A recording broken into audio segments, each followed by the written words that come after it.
नमस्कार। आज 15 अप्रैल है। मैं अभी जोत में खड़ा हूँ। जोत एक मॉल विलेज भी है, व्यू पॉइंट भी है। चंबा से आप इधर आ सकते हैं। मैं आपको कैमरे का मुख थोड़ा सामने करूँगा, आपको व्यू पॉइंट तक लेके जाऊँगा, उसके बाद डिटेल नैरेट करूँगा। चलिए साथ में रहिए, देखते रहिए मेरा चैनल एक्सप्लोरर विश्वास। जोत হচ্ছে হিমাচল প্রদেশের এমন একটা আনটাচ ডেস্টিনেশন যেখানে আপনি সচরাচর কেউ বেড়াতে আসে না। আজকাল লোকে কিছুটা যাচ্ছে, যারা পাঠানকোট থেকে নামছে, পাঠানকোট থেকে নামার পরে তারা সোজা ডালহৌসিতে আসছে, মোটামুটি 80 কিলোমিটার থেকে 85 কিলোমিটারের মধ্যে। আর ডালহৌসি এমন একটা জায়গা, ডালহৌসি থেকে কাজিয়ারের ডিস্টেন্স হচ্ছে 22 কিলোমিটার, ডালহৌসি থেকে জোটের ডিস্টেন্স 23 কিলোমিটার, এবং আপনি যদি চাম্বার দিক থেকে আসেন কাজিয়ার হয়ে, সেটাও 22 থেকে 23 কিলোমিটারের মতো।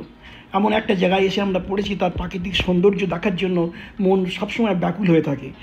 এটা যেটা দেখছেন আপনারা, একটা মাউন্টেন রেঞ্জ, এটা হচ্ছে দৌলাধার মাউন্টেন রেঞ্জ। তার শিখরে আমরা ওঠার চেষ্টা করব এবং তার জন্য সিঁড়ি রয়েছে, সেই সিঁড়ি দিয়েই আমরা এগিয়ে চলেছি। এবং উপর থেকে কেমন করে এই দৌলাধার মাউন্টেন রেঞ্জটাকে কীভাবে কাভার করা যায় সেটা আপনাদের সামনে আমি তুলে ধরার চেষ্টা করব। সাথে থাকুন, দেখতে থাকুন আমার চ্যানেল এক্সপ্লোরার বিশ্বাস। আমি 14 এপ্রিল এখানে ছিলাম, কাজিয়ারে এসেছিলাম। কাজিয়ার থেকে এখানে মাত্র তো 20-22 কিলোমিটারের ব্যাপার। সবাই বললো জোতটা দেখে আসুন, তো জোতটা দেখতে এলাম। কেননা আমরা ছিলাম অন দি ওয়ে টু ধর্মশালা যাওয়ার পথে এখানে আমরা ব্রেক করেছিলাম। এখানে ঘন্টা 2 থাকলেই যথেষ্ট। প্র্যাকটিক্যালি এটা এমন একটি, প্রথমেই আপনাকে বলেছি যে এক আনটাচ ডেস্টিনেশন। এখানে দুটো হোটেল আছে। একটা হোটেলে খাবার দাবার বেশ ভালোই পাওয়া যায়, স্পেশালি এখানকার যে সন্দেশ, মানে আমাদের ছত্তিশগড়ে যেটাকে আমরা বলি যে খোয়া সন্দেশ, সেই খোয়া সন্দেশটা ওখানে তো একদম মার্ভেলাস, রিয়েলি খুব ভালো। আর তার পাশেই একটা হোটেল রয়েছে এবং বেশ টিপটপ ফিটফাট হোটেল, হিল টপ। ফোন নাম্বারটা আমি নিচে দিয়ে দেবো, তো বলে দিচ্ছি 8894880008, স্ক্রিনের উপরে আপনি দেখতে পাবেন। প্র্যাকটিক্যালি এখানকার যে সৌন্দর্য, এটা হচ্ছে একটা ব্রিথ টেকিং ভিউজ বলা যেতে পারে। একটা ট্র্যাঙ্কুইল এনভায়রনমেন্ট রয়েছে, আর আইডিয়াল স্পট আমার মতে সানরাইজ সানসেটের জন্য। আমি এমন একটা সময় গিয়েছিলাম যখন সানরাইজের ব্যাপার ছিল না, সানসেটের ব্যাপার ছিল না, কিন্তু যে সময়টুকু আমি ওখানে কাটিয়েছিলাম সত্যি ভীষণ ভালো। আর আমার সাথে এই ক্যামেরায় যখন আপনি চোখ রাখছেন, তখন তার প্রাকৃতিক সৌন্দর্য আপনাকে কেমনভাবে আকর্ষণ করছে সেটা আপনি নিজেই বুঝতে পারছেন।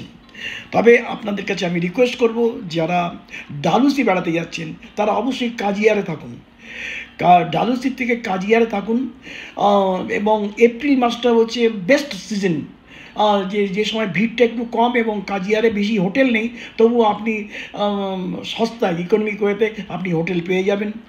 এখানে যেখানে কথা আমি বলছি, জোতের কথা বলছি, জোতে আপনার থাকার কোনো দরকার নেই। আপনি আইদার ডালহৌসিতে থাকুন, নাই আমার হিসাবে বেস্ট হচ্ছে কাজিয়ারে থাকুন। এখানে এসে ঘন্টা 3 বা 4 এনজয় করে আবার গো ব্যাক টু কাজিয়ার। বা আপনি যে ধর্মশালার দিকে যেতে চান ধর্মশালার দিকে চলে যান, আপনি যদি চাম্বার দিকে চলে যেতে চান চাম্বার দিকে চলে যান। কেমন লাগছে এই প্রাকৃতিক সৌন্দর্য?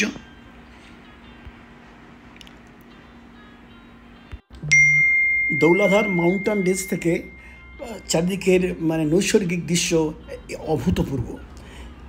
জোত JOT, কখনো কখনো লেখা হয় GOTH, অবশ্য মাঝে মাঝে লেখা হয়। সমুদ্রতল থেকে এর উচ্চতা হচ্ছে 8200 ফিট, 2500 মিটার।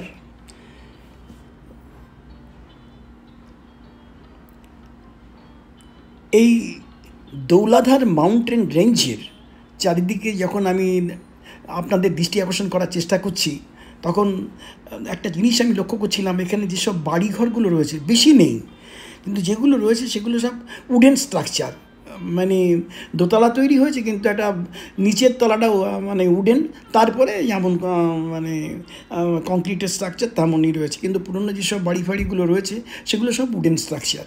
এবং এটা ছোট্ট জায়গা, এবং কাজিয়ার থেকে আমরা তো আমাদের পার্সোনাল গাড়ি ছিল, সেই জন্য আসতে বেশি সময় লাগেনি। রাস্তাটাও মোটামুটি ভালোই ছিল, খারাপ ছিল না। যারা চাম্বার থেকে আসবেন তাদের একটু সময় লাগতে পারে, কেন চাম্বার রাস্তাটা এখনও কিছু কিছু জায়গায় সমস্যা রয়েছে। বাদবাকি ডালহৌসি থেকে 30 কিলোমিটার রাস্তায় কোনো অসুবিধা নেই। প্রকৃতির কাছে যারা থাকতে চান, বেশি সময় দিতে চান, তাদের জন্য আমি বলবো it is the ideal place. এখানে আপনারা ইচ্ছা করলে থাকতেও পারেন, কিন্তু হোটেল কম, বুক করে আসবেন।